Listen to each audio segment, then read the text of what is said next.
Hello everyone, আজকে জয়া আহসানের একটা viral recipe নিয়ে চলে আসলাম।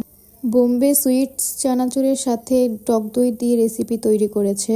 আমাদের বাসায় টক দই না থাকায় আমি মিষ্টি দই দিয়ে এই রেসিপি তৈরি করার জন্য চলে আসলাম। এর জন্য আমি কয়েকটা লেবু নিয়ে নিয়েছি, যাতে লেবু দিয়ে একটু মিষ্টি দইটাকে টক দই বানানো যায়। আমার আব্বুকে আমি রেসিপিটা দেখাই ইফতারের পরে।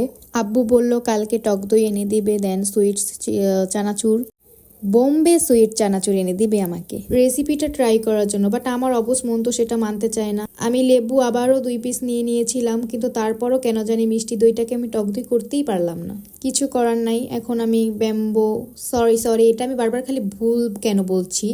আমার জীবনে আমি এত বাস খেয়েছি যে এখন আমার মুখে খালি ব্যাম্বুই আসে। তো বোম্বে সুইটস চানাচুরের সাথে দইটাকে আমি মিক্স করে নিলাম সুন্দর করে। আমার কাছে তো খুবই ইন্টারেস্টিং আর ইউনিক একটা রেসিপি লাগছে, এর জন্যই আমি এটা ট্রাই করছিলাম। বাট এটার টেস্টের কথা কি বলবো, আমি খাওয়ার পরে আমার ভাই আমাকে জিজ্ঞেস করছিল যে এটা কেমন লাগলো। এখন এটা আসলে আমার কাছে যেমন লাগছে আমি সেটার রিভিউ দেওয়ার জন্যই আমি মূলত ভিডিওটা করছি। মিষ্টি দই দিয়ে এটা হচ্ছে আমার কাছে আহামরি ভালোও লাগেনি, আবার খারাপও লাগেনি।